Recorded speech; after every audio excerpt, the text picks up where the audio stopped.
So I just want to, this is Bonnie, and I'm on the phone here with Stephen Nickeson. Is that how you say your last name? That's it.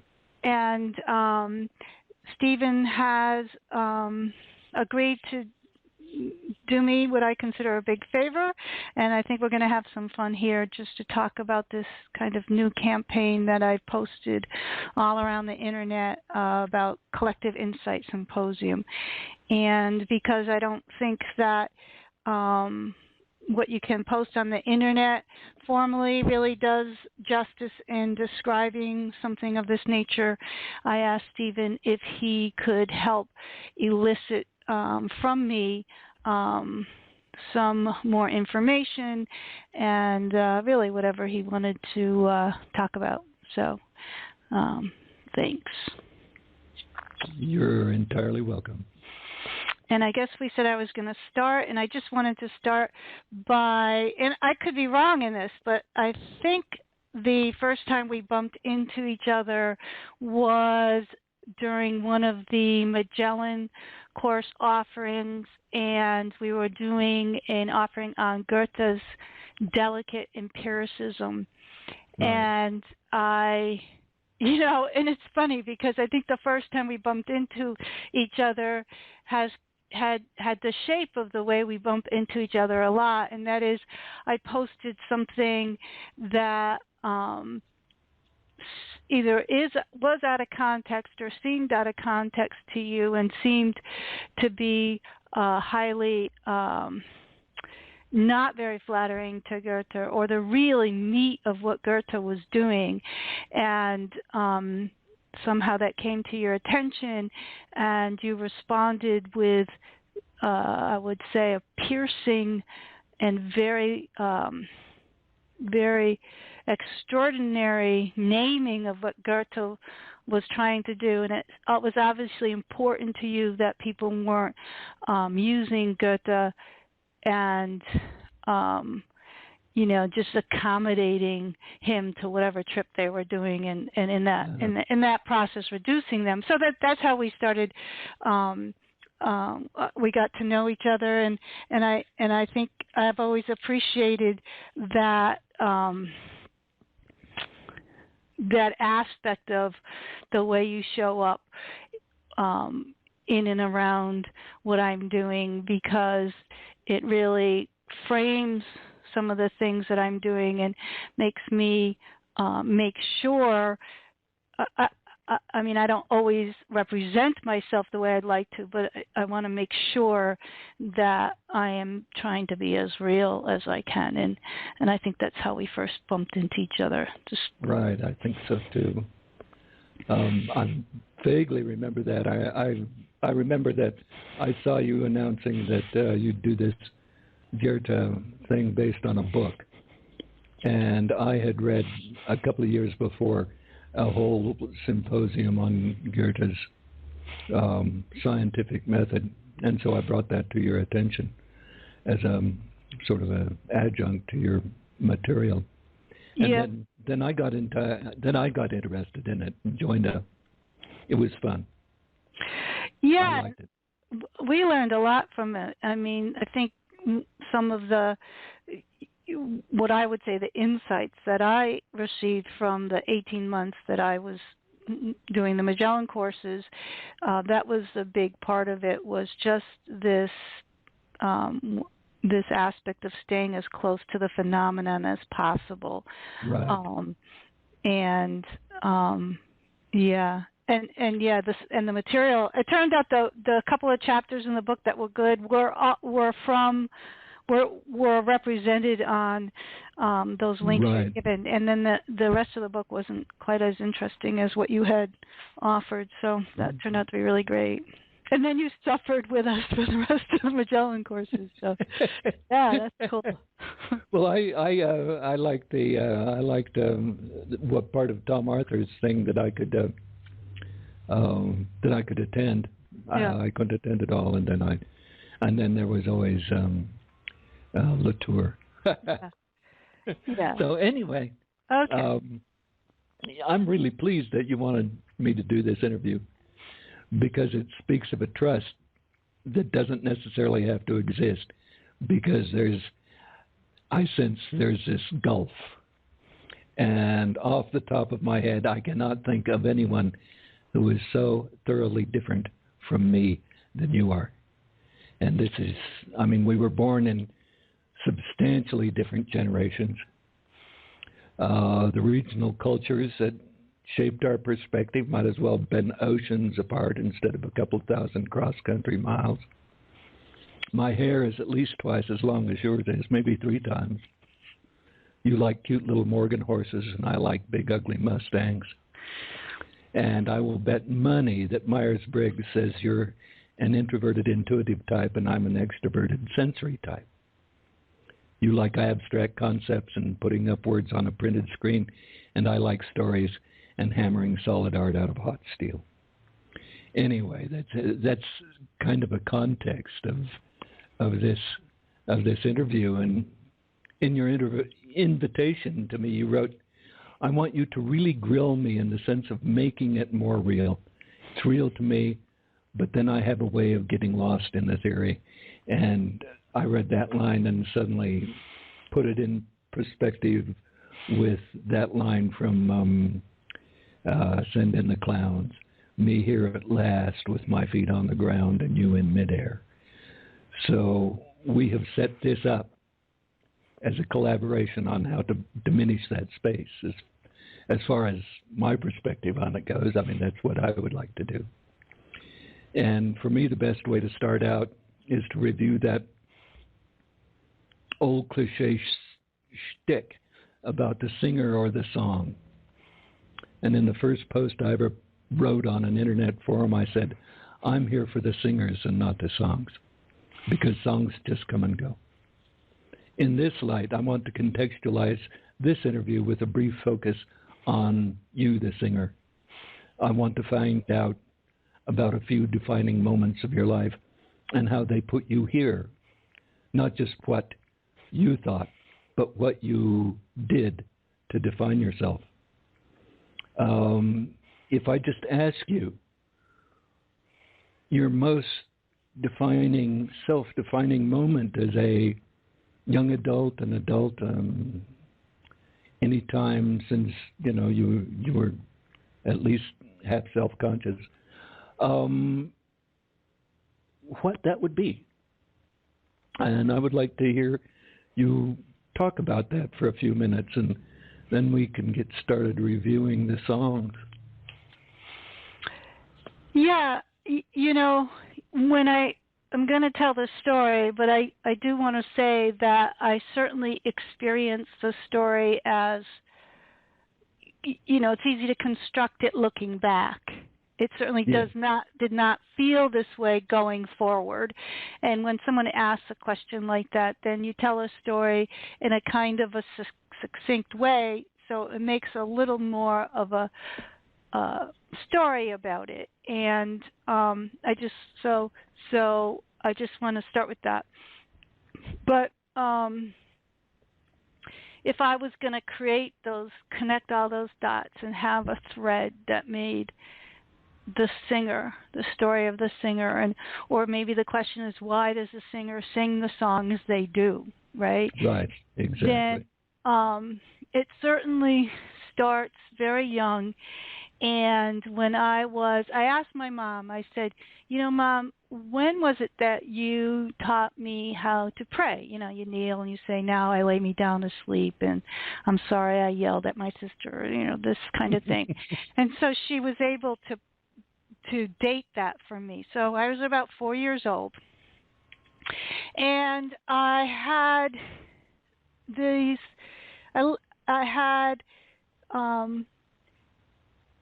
two parts of my life. I had a very strange kind of relationship with adults, because I always thought they were pretending.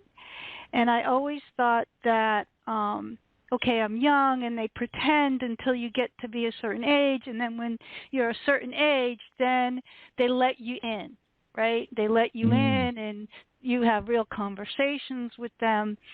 And I was kind of always trying to set well, say to my parents, look, I know I'm young, but I already know, like, we're pretending. And that couldn't ever really be bridged. And as I got older, I started to realize, I was like, oh my God, they don't even know they're pretending. So I was probably 11 or 12 then, and this was very strange thing to me.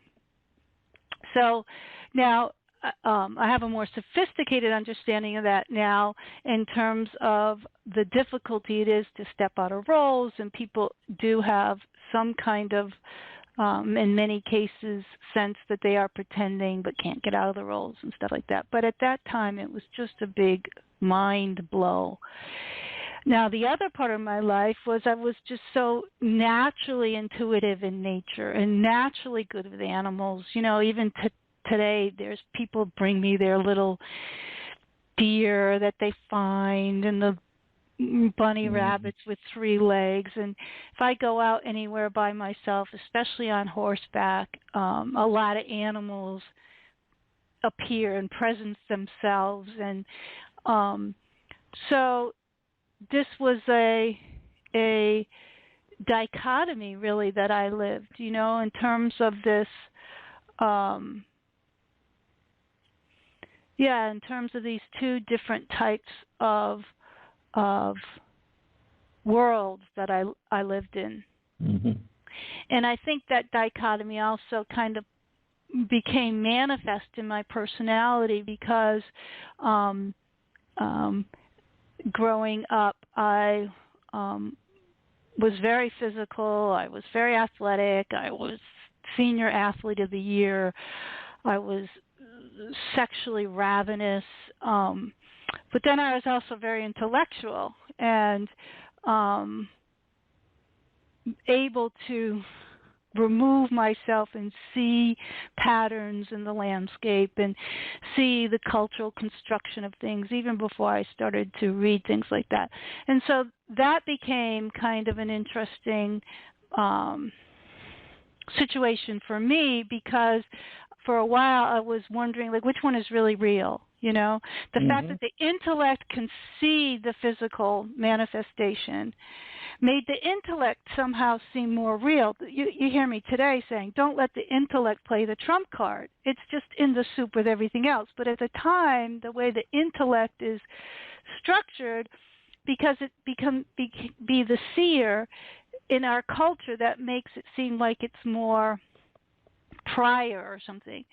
Right. But the physical was more real, right? More grounded. So this was kind of like what you asked me, what was formative in my young adult life. And it was just this and moving toward, I was never had anyone to talk about. This was a journey I was on by myself. I did not read eclectic material. I was a neuroscientist in postgraduate work, but I had this whole other campaign that I was always doing since I was a little kid.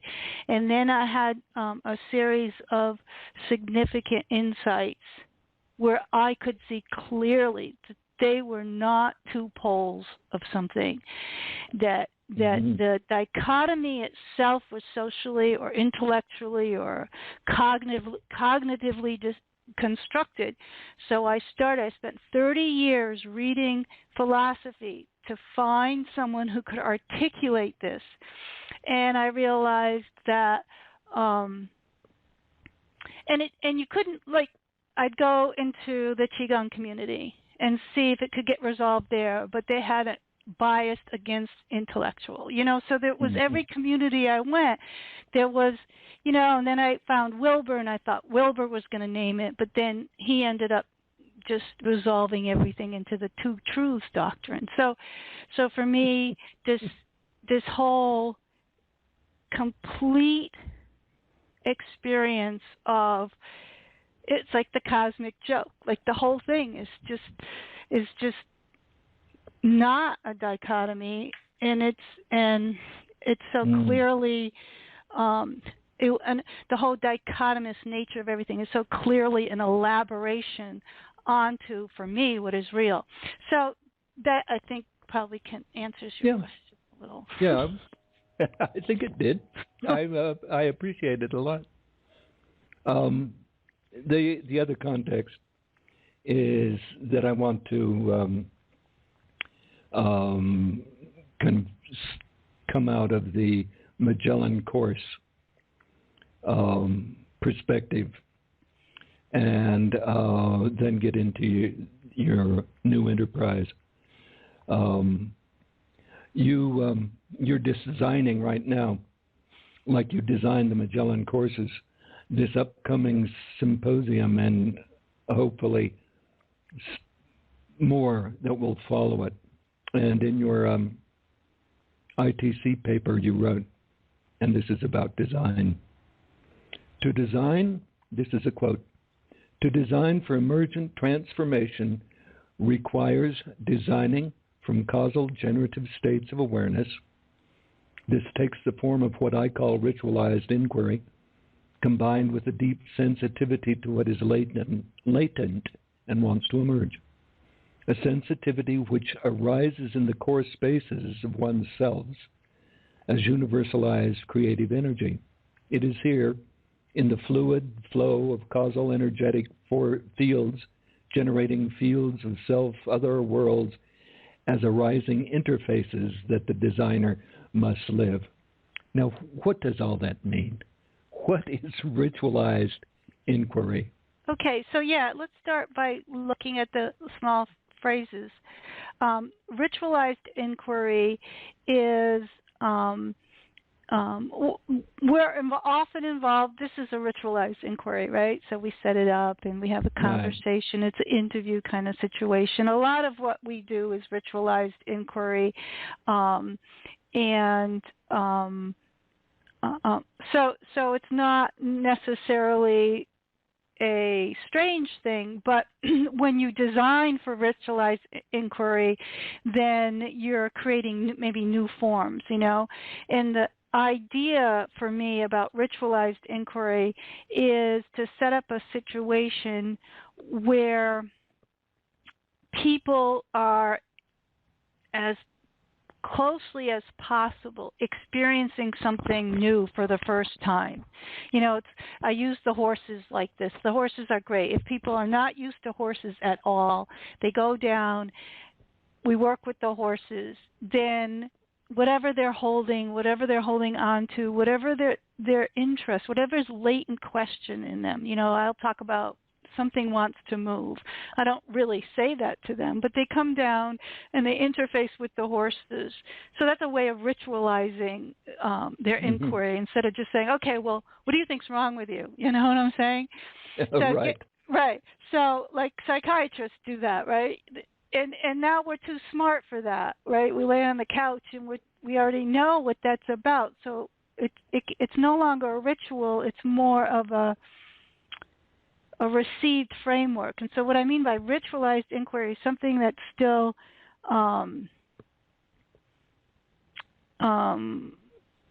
sets up a situation that is that the intellect won't package as a known or a given, I see, right.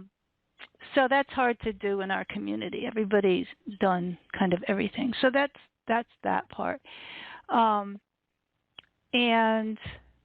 The sensitivity then is the burden on the designer also has to be sensitive to not to try to impose on this whatever you're doing their own knowing, their own expectation of what's going to happen.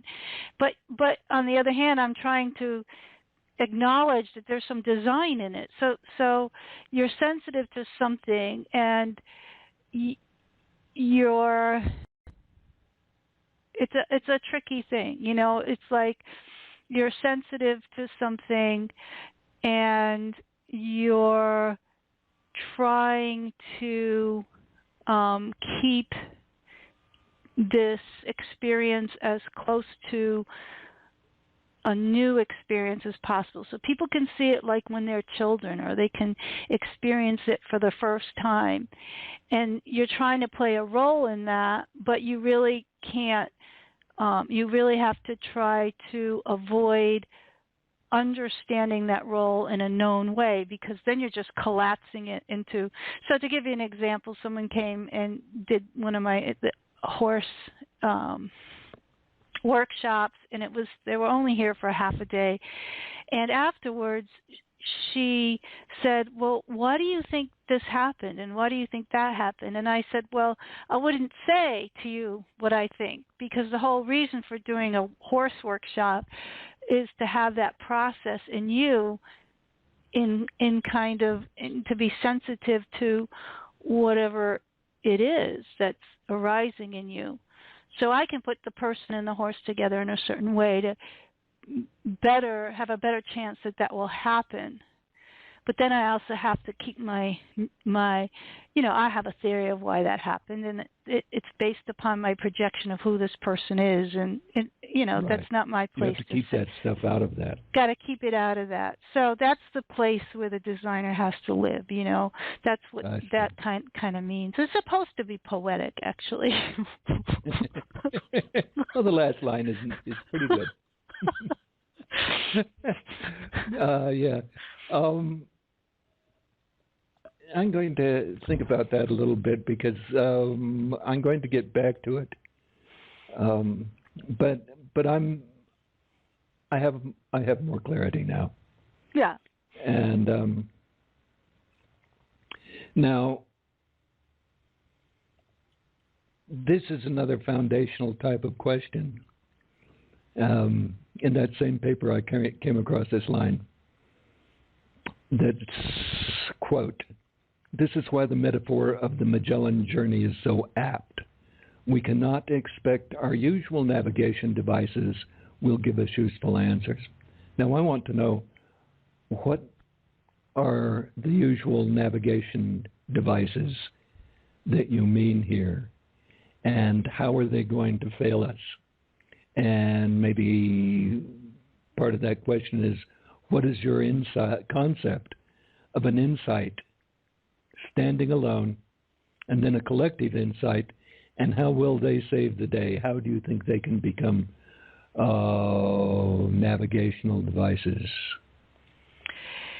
Yeah, first I want to de-emphasize save the day, and I know my campaign starts with this kind of really, Hollywood charge and stuff, and I do think it's interesting and fascinating and possibly useful, but for me the major drive is fun, so and I hope it attracts people. I think you can only be successful if you enjoy the process, because I think that saving the day, the world's going to Armageddon, actually is one of these things that is an obstacle toward insight and creativity. So but I agree with that. Yeah, but I do have this, kind of Hollywood beginning to my narrative there. I think that what are usual navigation devices? For me, I mean, they could be different for other people. I find that these are not the case with some young people that I've met recently. I think that I, or my age, my culture, my generation have internalized some of this. But usual navigation devices like, let's see what some would be in good context here, is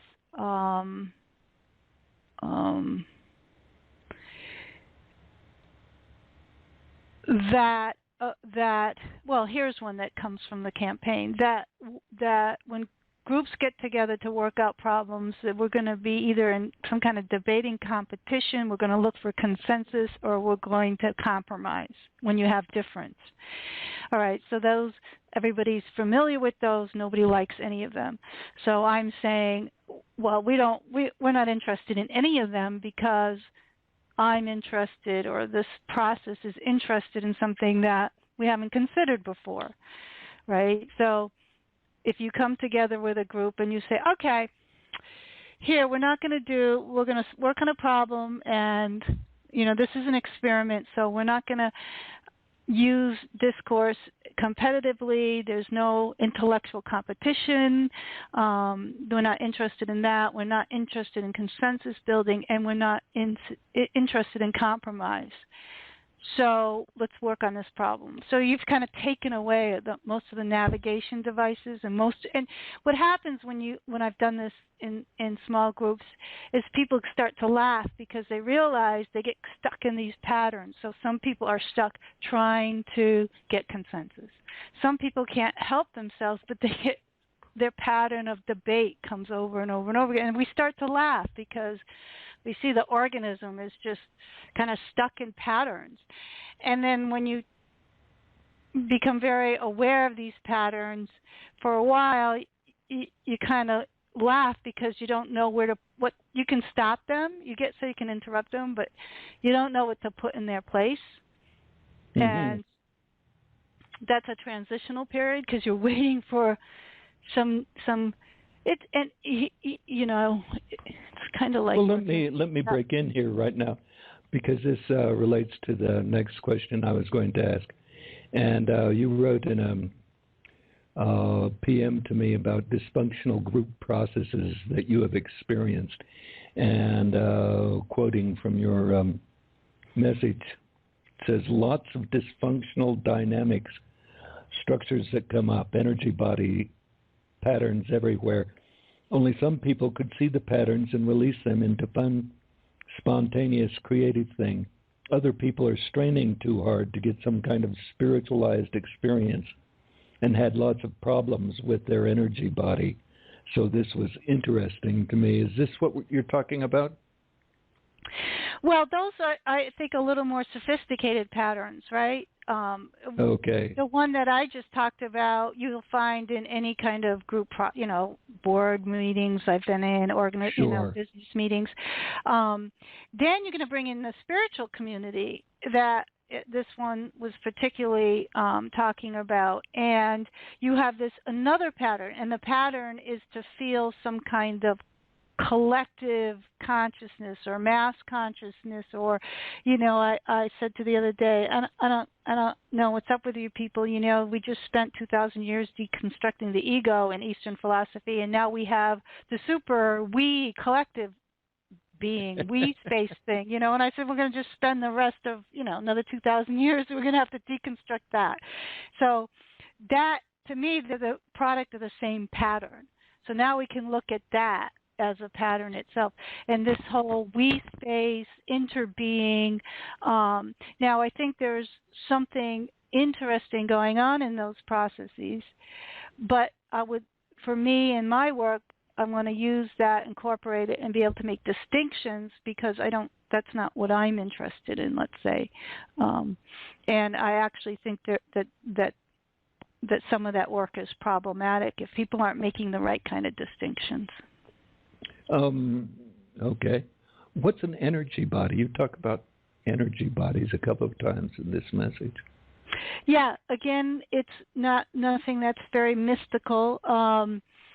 There are, I'm sure you've had the experience of, there's some people you walk into the room and I can use an emotional term, they're just they're so full with anxiety and they're running off the wall and stuff but I don't need to use an emotional words. It's just the way their energy, they're like, and then there's other people that you walk in, they're like those room ionizers. They're so grounded and they're open and their eyes are open, and the way they, there's a whole other kind of, it's automatic. You can, everybody can feel it, so some people are just like, it's a person's presence. Yeah, their presence, the energy, and it's a basic energy makeup, and so that's yeah. Okay. Now, on your collective insight post on your Insight blog, and you also copied this over to your campaign literature, you describe what we know, and I think that that's you and people that you've worked with, I would imagine. Yeah. You describe that what we know about collective insights, but I found that paragraph incredibly general and theoretical. It was not nailed down, and it didn't tell a story or say how it was that you knew what you know. Yeah. And you just said, we know this. So did that knowing come from your experiences or those of someone else, or where did you get them? And you don't have to endanger any privacy of others or anything like that. No, and I think there's, you're so I want to say this word that I type out, but I don't know how to say it. So that's really good pickup on your part. Writing the text for the symposium is a little difficult because it doesn't represent the view of all the people that are participating in the symposium.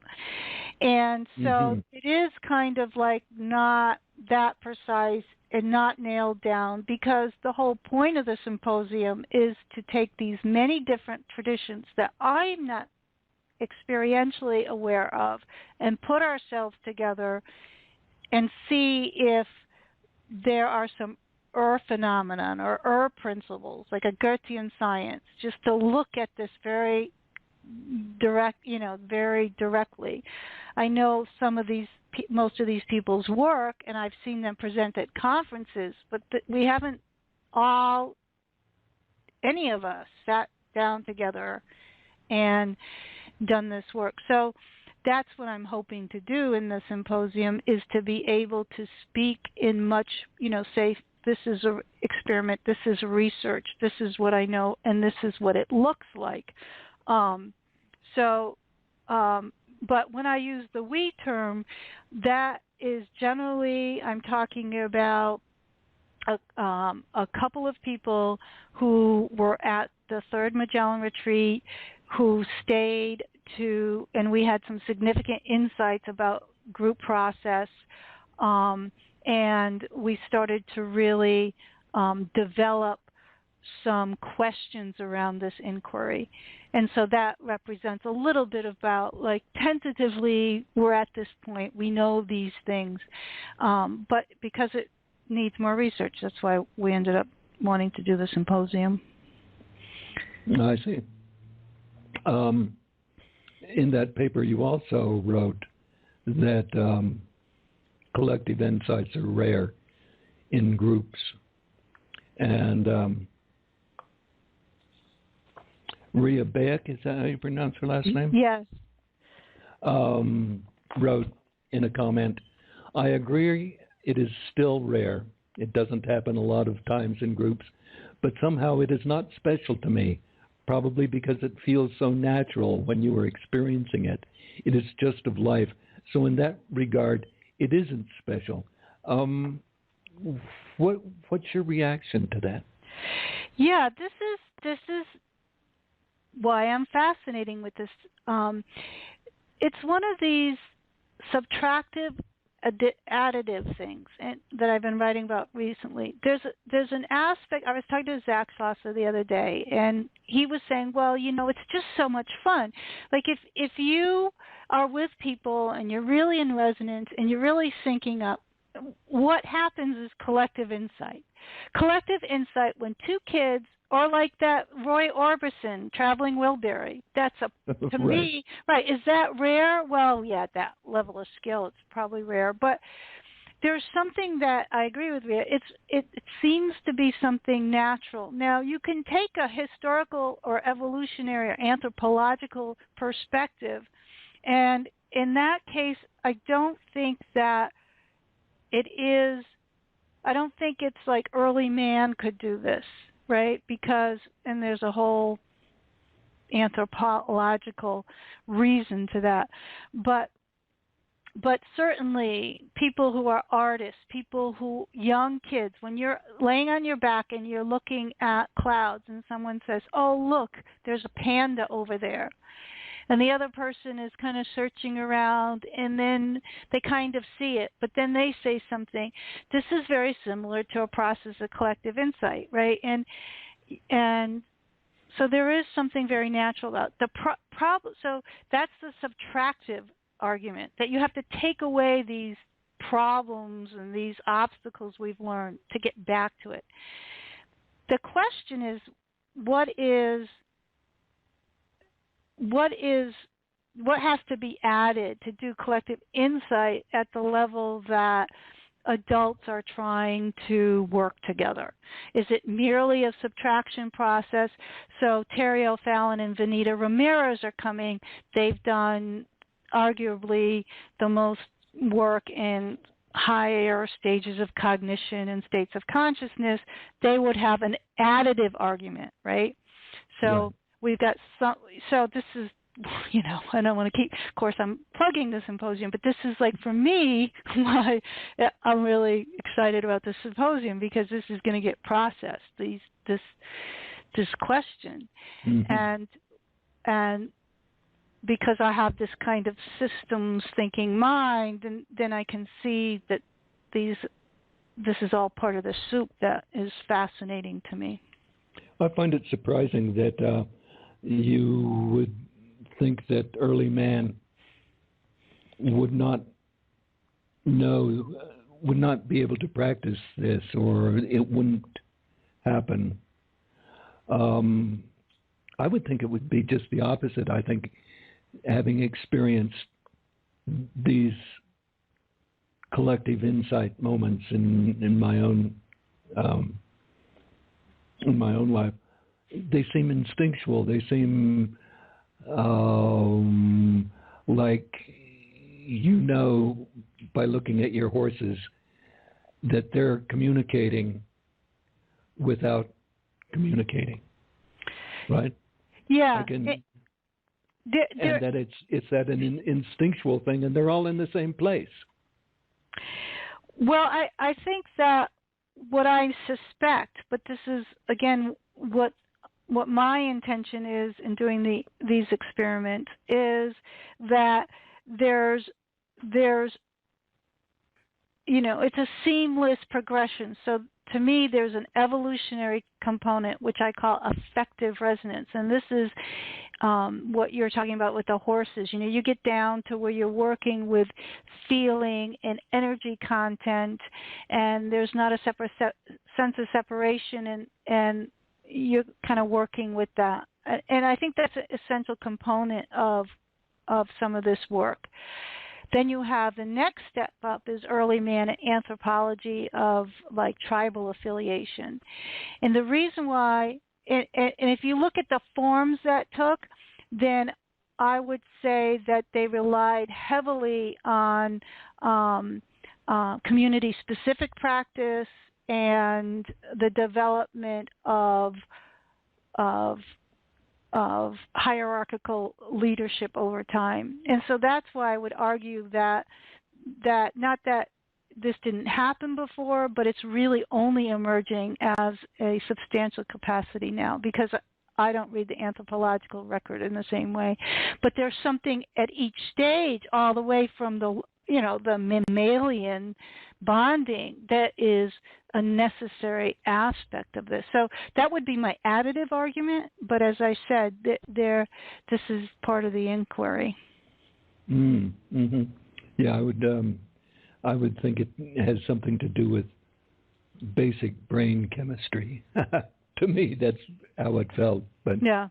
But and I never looked at it much. I just thought, this is pretty rare, and this is pretty big. Anyway, Rhea continues on her comment, and she says,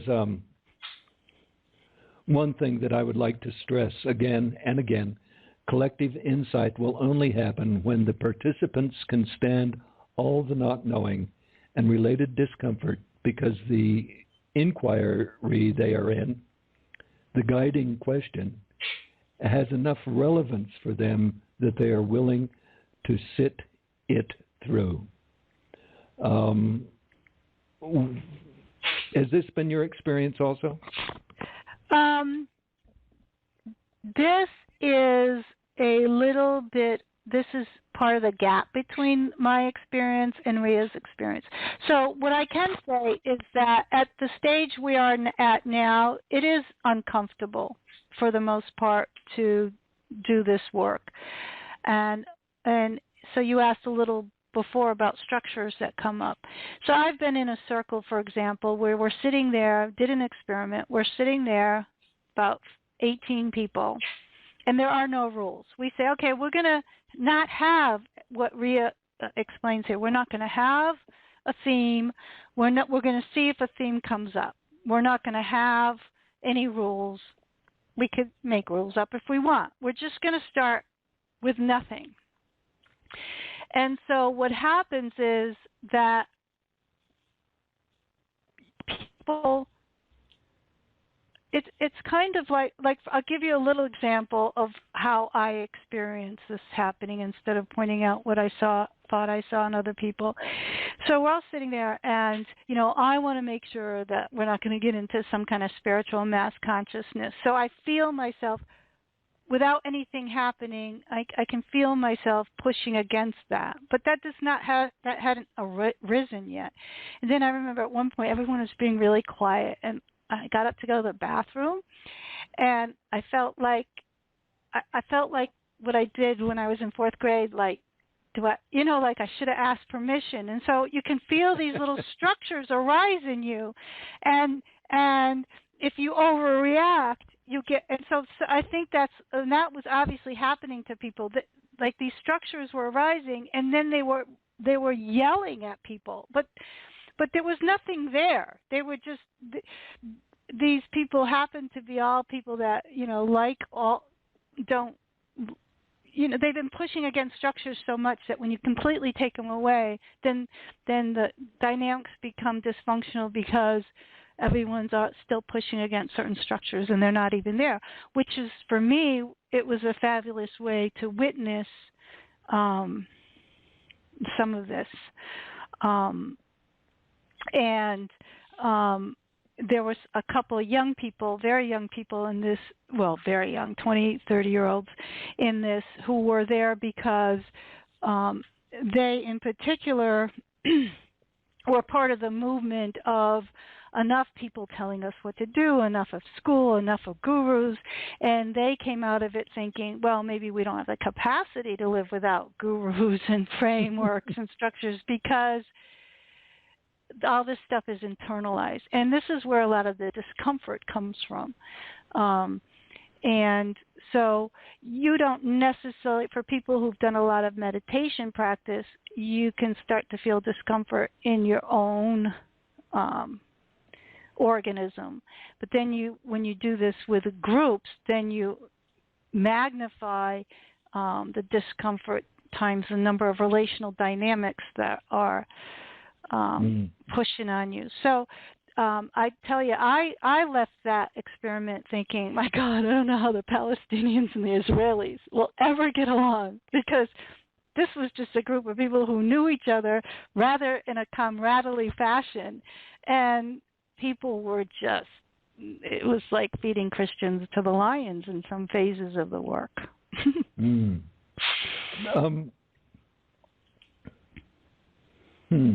I kind of lost my train of thought because it took me in a different direction than I had anticipated going.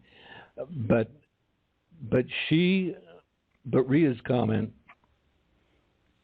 Oh yes, so in order to survive this, you need something that's very important to the group. Right, and I brought that up the other day in the forum where I said, I mean, there has to be a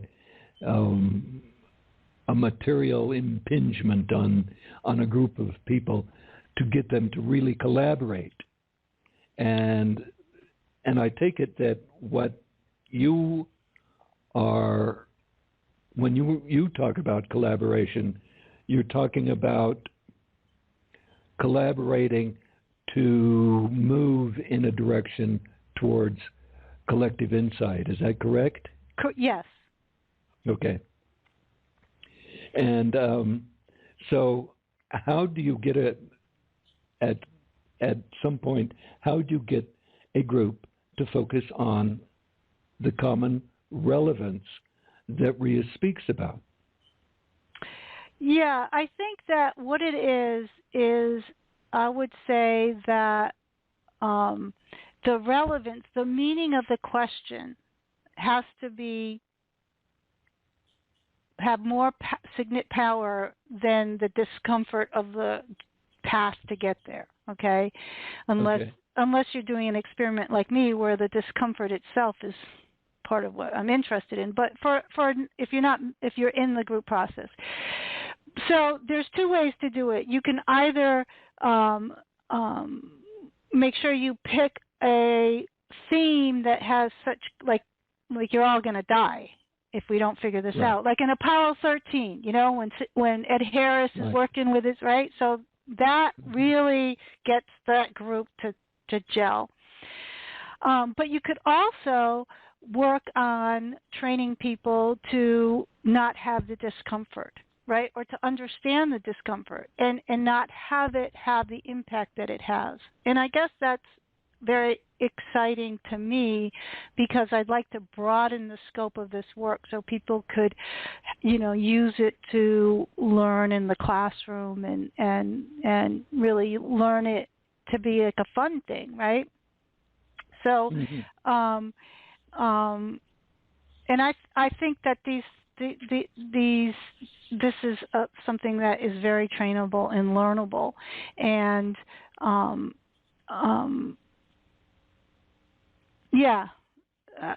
and I think that if we had a culture that introduced this early on we introduced competitive debate.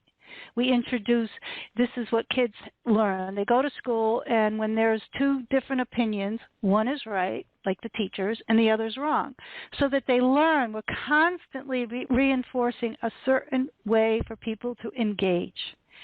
And my point is so we've invented these capacities or constraints, and we can introduce new ways that have different capacities and different strengths, and maybe they're more useful right now.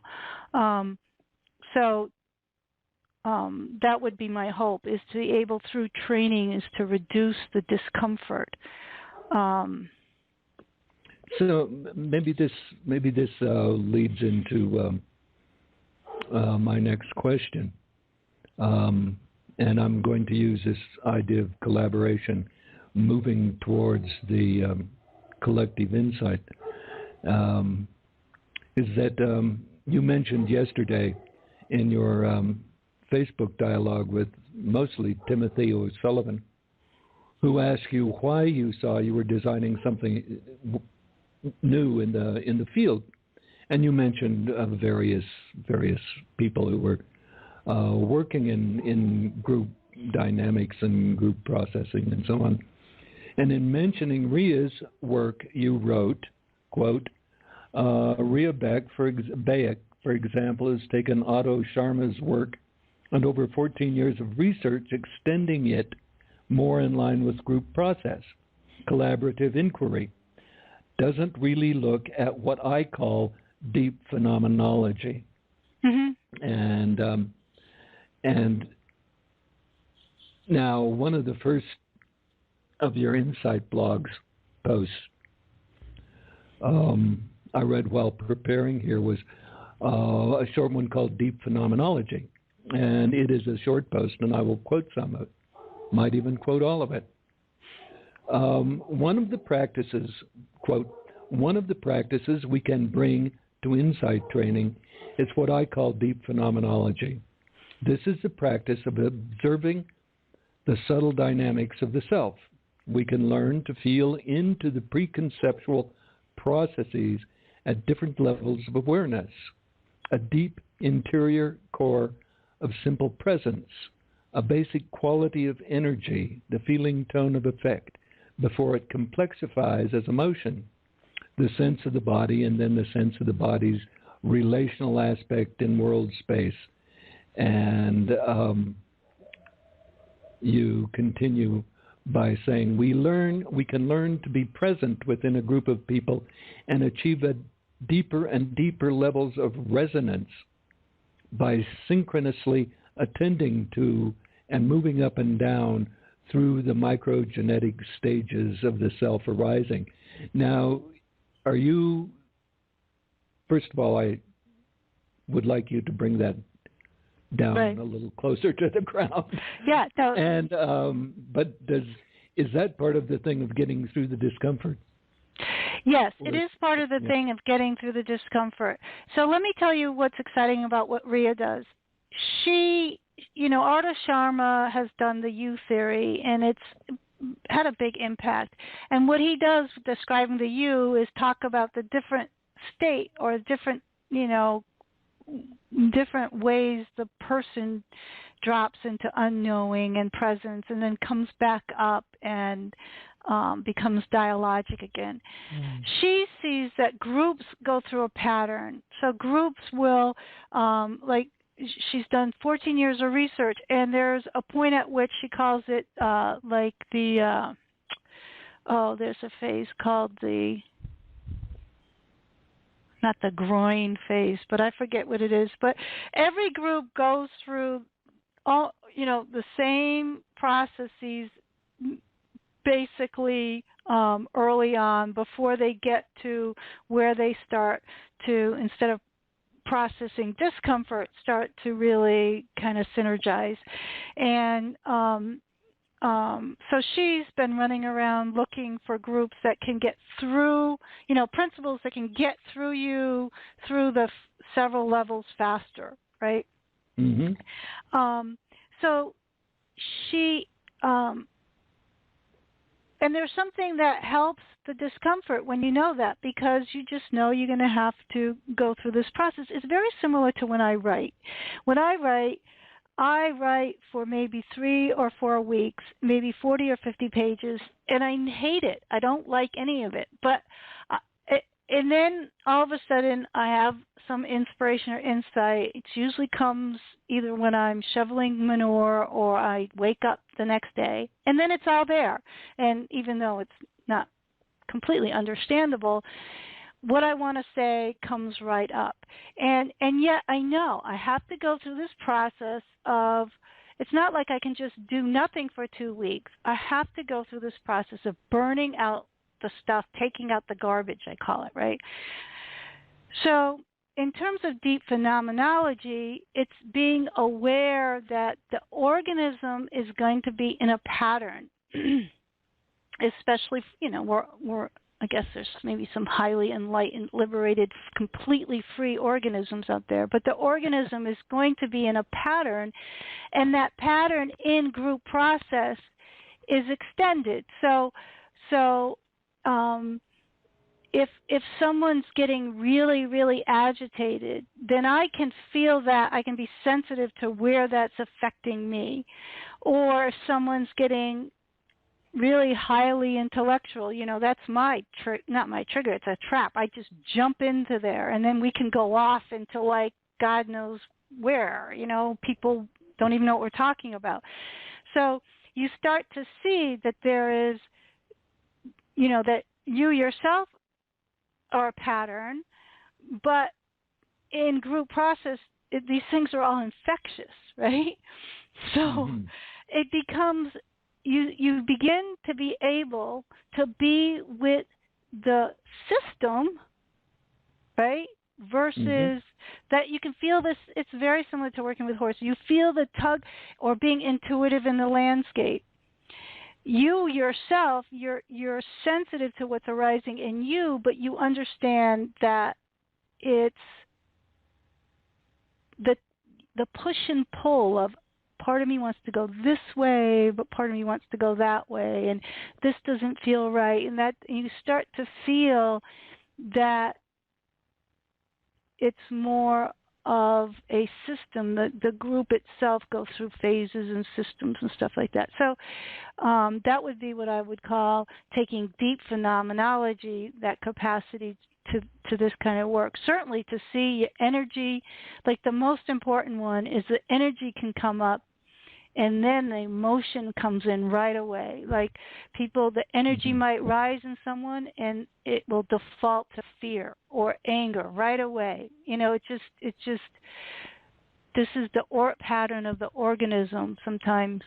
And then you get to laugh at it because you're like, geez, it's just like if I put pizza dough in the oven at 85 degrees, it's going to rise. It becomes like a law of nature. So you have to get through those phases where everything is just a pattern before you can really be spontaneous and creative. Okay.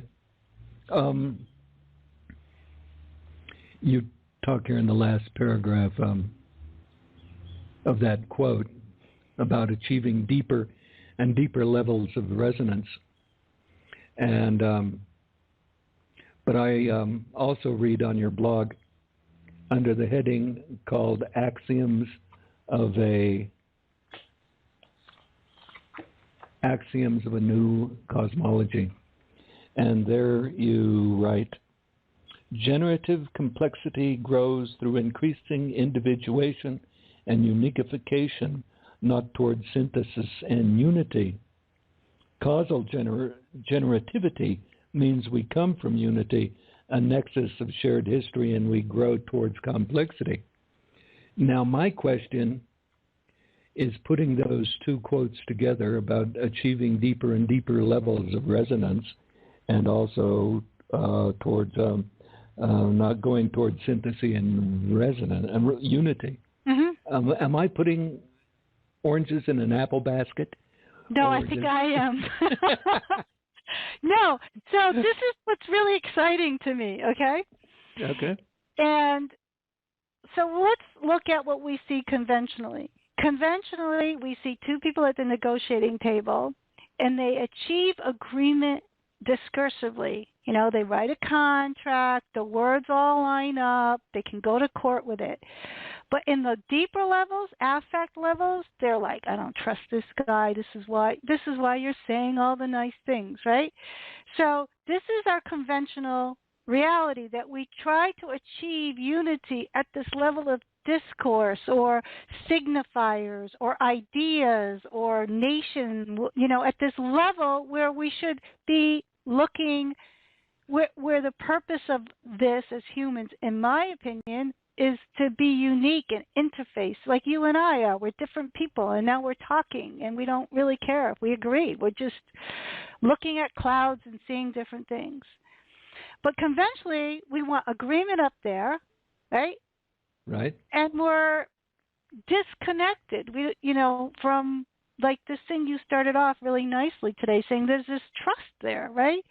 So if you're connected where we are naturally in union, because we're mammals at one level, and then because right. we're, then the amount of creativity that can be maintained at the more recently evolved levels of creative imaginaries and conceptual frameworks, and we're solving, these discursive problems, that can actually be much more creative. So that's my guess. And that's how the two of them put together, because we've allowed ourselves to be completely disconnected at the levels you were talking earlier, that early man is connected. Mm-hmm. And we have replaced that in group dynamics with rules and regulations and an implicit peer pressure to be all the same, mass consciousness, same. I'm a Republican, and you're, and so we've kind of got it backwards. It's like the cart, and I think the reason why we're always trying to have, everybody wants to have the same belief, or neo-global capitalism, is because we actually are now disconnected at that part. We don't trust that we've come from unity, so we're always chasing it somewhere else. And for us, and this was an insight that when I say we, that a few of us had after this very, very long experiment over 3 days, is that fundamentally this whole running after a we space or a common belief or, some kind of postmodern humanist vision of swarm consciousness is false consciousness, because that's where we come from.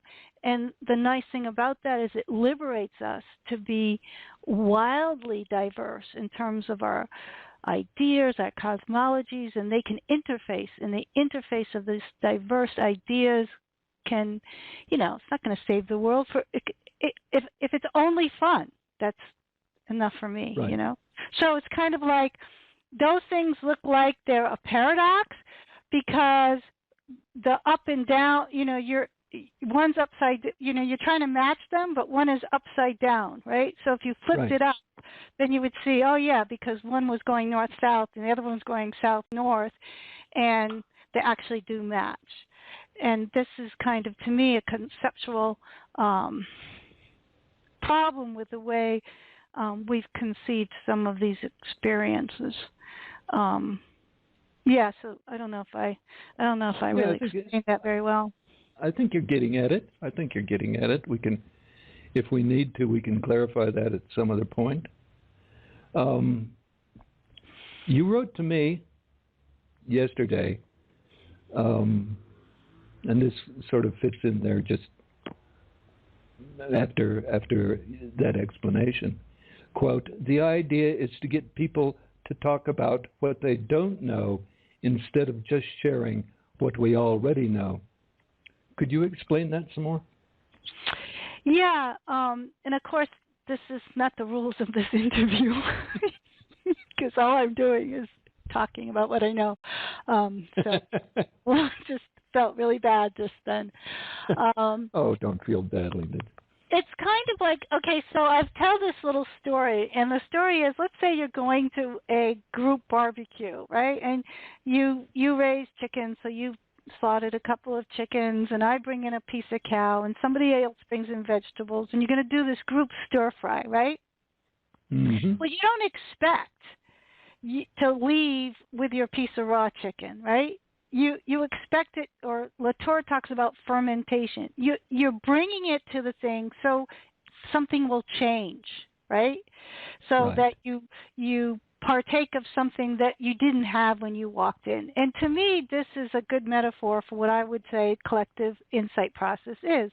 Of course, we're all going to sit together in November and come with our own knowing. This one's done 14 years of research. That's really fascinating. This one's done 8 years of cognitive studies, sentence completion tests. This one's done this, this one's done that. So you got to start somewhere, right? But your relationship to that is like, okay, so throw it in there. We're not interested in leaving with any of that.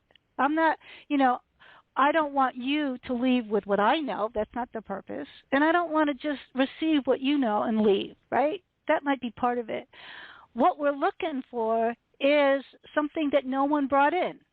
And it's kind of, it's like the ability to see in that, if you read my work on ontologics, you have to use your mind. You have to use your mind as the faculty for creative imagination. And so in that process, if people are cooperating and doing it right, quote unquote, ideas are running out, and some of them are ludicrous, and some of them are interested. And then every once in a while, someone says, "That one, wait, what did you say there?" And then somebody, and then all of a sudden, and then you're like, "Nah, I made a mistake." And then you go through again. But it's a very, very naive, spontaneous, can be fun process. But if your relationship to your own knowing is like a commodity, or you have to win, or I need to contextualize everyone in relationship to me, then you can't do this kind of work. You can pretend, but there's going to be way too much discomfort.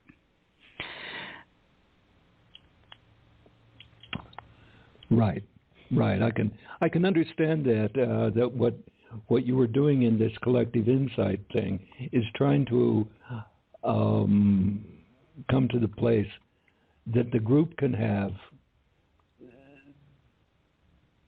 something new, just the same way that you and I come up with something new after sleeping on a question all night long, or something like that.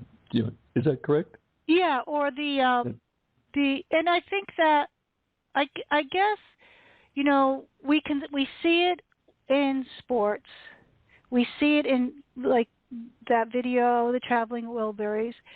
We experienced it in the Magellan course, for example, when we were trying to come up with the logo, that graphic. And where it started off with my little thing was so conservative, and then it went way out, and then and then we ended up with something cool, And that process is it's really fun it's a way of, right. It's just fun. And when you're involved in that process, if you're being honest, everyone says, wow, I could have never come up with that. Now, we have more difficulty doing this with conceptual ideas than we have with the more innate art, like music and like art, right? Right. So there's something about, that's why I think it's a new capacity. It's something about the way we get caught up in signifiers, and words to us are too close to supposedly being the truth and not something creative, you see? So if we could see language and discourse and ideas as the same kind of creativity, then we start to be able to use that in that realm the same way we actually have been able to do it in other more innate arts. Okay. Now I'm going to get back to the ITC paper again. And from all the material I've read so far, this kind of is the crux of the matter. It's, quote, if we can set out a rigorous set of principles for collective insight that is not values or worldview specific, but is methodological in scope and processual in practice, then we have the possibility of bringing collective insight training into a much larger context. Now, am I right saying that that's pretty much the crux of your work here? Yeah, that's a crux, and it is an if, right? It's a hypothesis, just emphasizing the experimental aspect of this.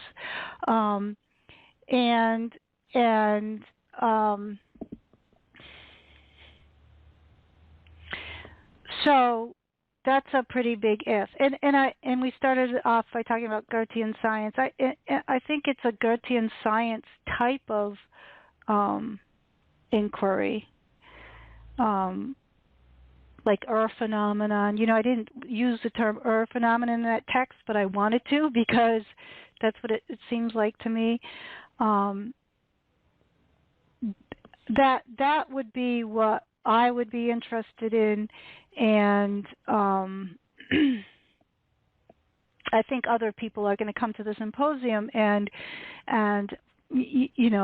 have other kinds of insights that will be equally valuable. But this would be my, I have my one kind of examination of the process.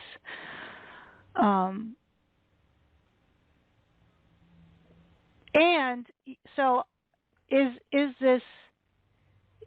does this happen elsewhere? And I think there are instances where,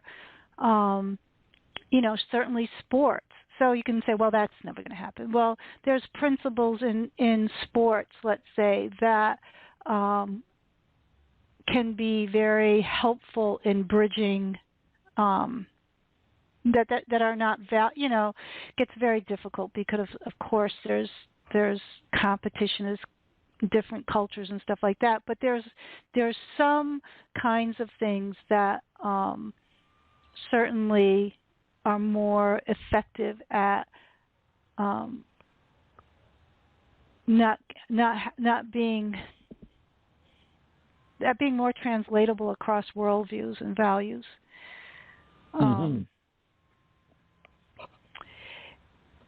So the idea is that we have big needs or big problems or big solutions, or a lot of the stuff that we do is very large in scale and requires a large collaboration, and people get stuck because they have these ways of engaging that don't seem to carry forward the project and don't translate across values and worldviews. So that's a big hypothesis. Right. I'm avoiding trying to name it because I don't really know what those will be. Those principles. Yeah. That would be my unknowing, what I would bring as an unknowing. Yeah, I understand that. Can we stop recording a second? Sure. Hold on.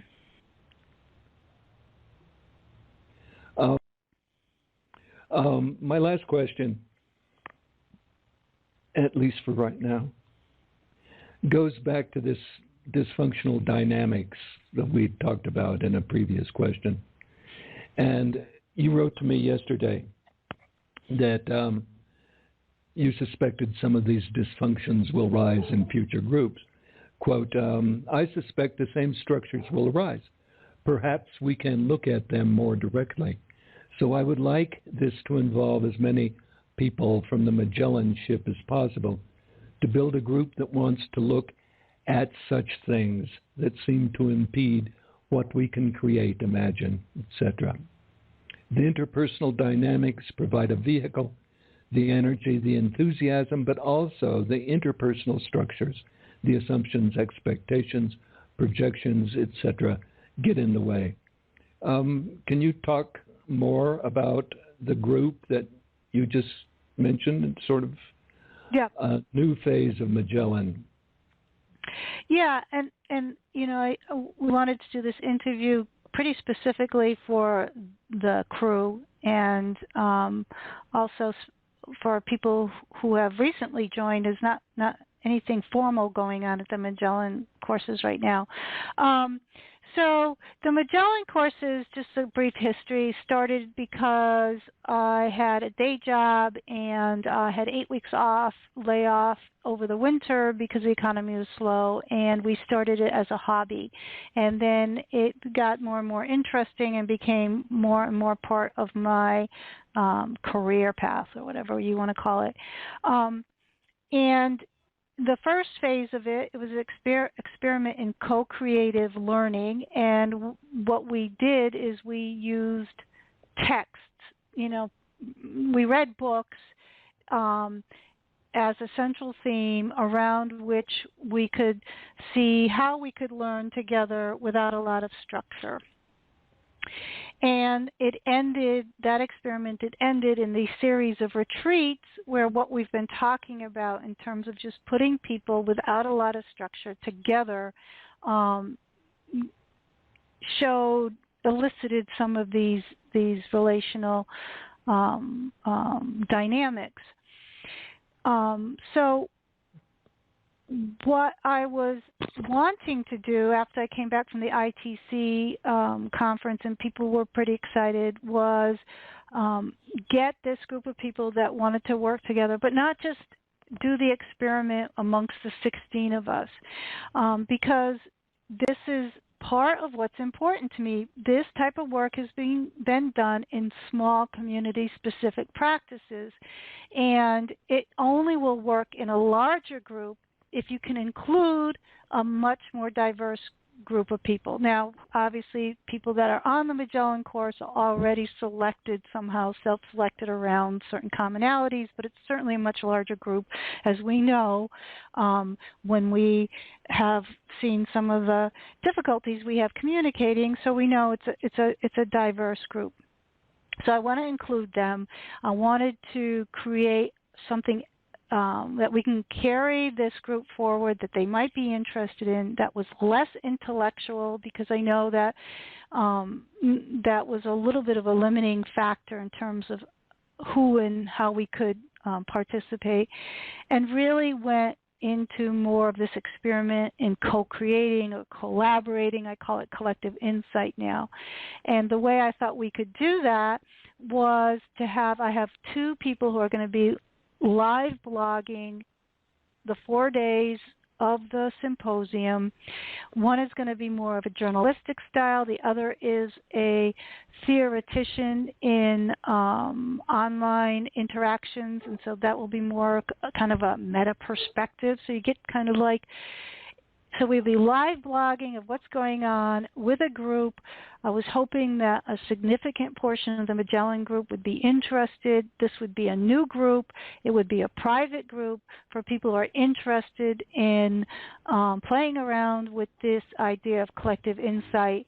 And it would start by being this group that was part of the blogging and some short videotaping from the symposium itself. And the point is the symposium is not there to answer all the questions, but to be the beginning of the next experiment. And to both to generate revenue so that I can spend the next 8 months working on this, and so really commit to being able to be present in this inquiry. If people want to join up, then I have on the campaign for $40, you can be part of this group during the Insight Symposium, and that will be the group that I hope becomes the new transformation of what we started in the Magellan courses. And I think that group will, you know, people who are interested in this experiment should move to that other private group where we look at some of these principles and hash out what goes on. And yes, and you know, we'll have fun too. But of course, we always have fun. But that would be that would be, and I'll be trying to write like some principles and yeah, and we could look at my very theoretical way of saying things and try to bring it down to something that's useful. Or just, you know, discover that the hypothesis is seriously flawed and move on to something else. It's all the same to me, actually. Right. Exactly. We don't always want to be right. No, we just, yeah. Go ahead. No, I mean, for me, the fun part is moving beyond what you know. That's kind of... Right. It was interesting, and this is just a little bit from me, and maybe you have a little more insight into this too. The traveling Wilbury tape that was put up on I don't know, I got it either in my news feed or Magellan course. Anyway, I liked it because I like the traveling Wilburys. And that group arose spontaneously.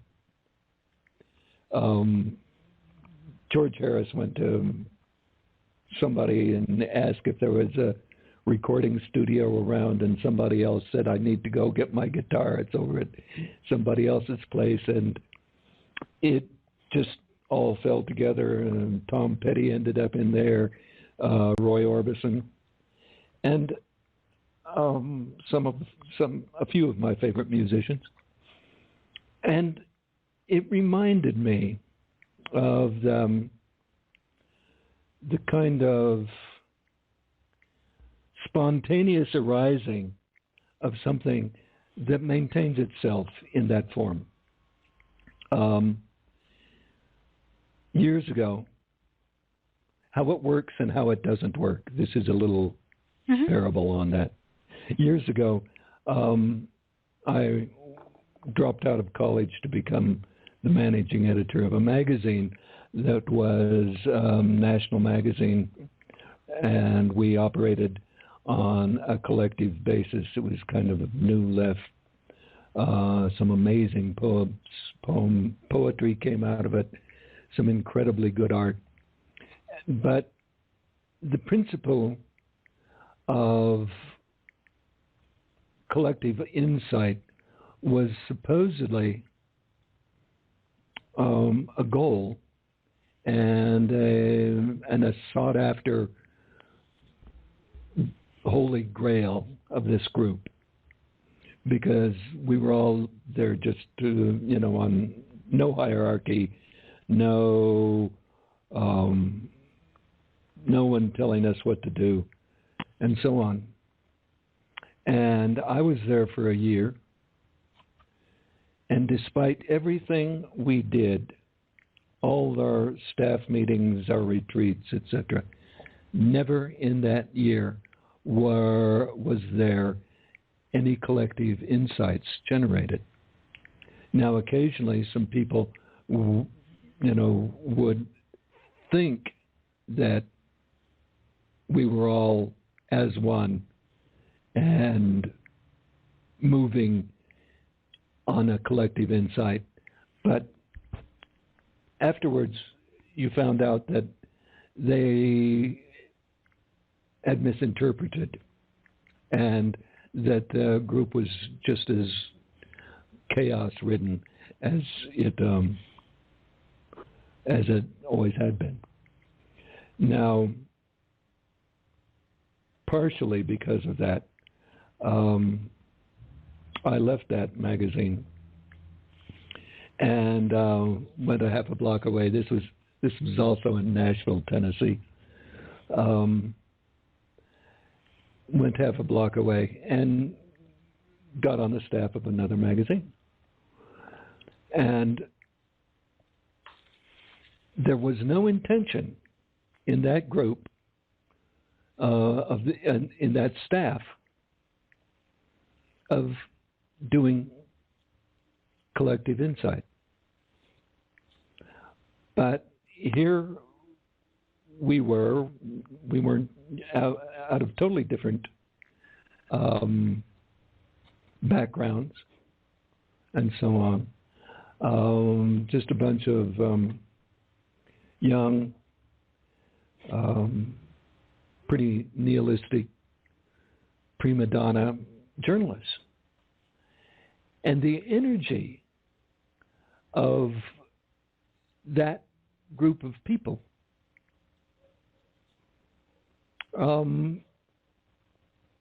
was truly generative, and it was spontaneous. And so the traveling Wilbury thing reminded me a lot about that. Took me back to that, and it was sustained. And the energy and the generativity and the feeling of unity that was, I don't know how it was generated. I think it was maybe because we thought we were all prima donna journalists. No, we respected each other, and we. That's how it works. Go ahead. Right. No, but this is how it works, and this is why I think there's a lot of confusion in some of the people around this. It took me a long time to make sure of who was saying what, but that's how collective insight works. It's not over there. If you make an object out of it, like the we space, or we're all going to love each other or something, you ruin it. It becomes poison, right? Exactly. And that's why that was my experience. Exactly.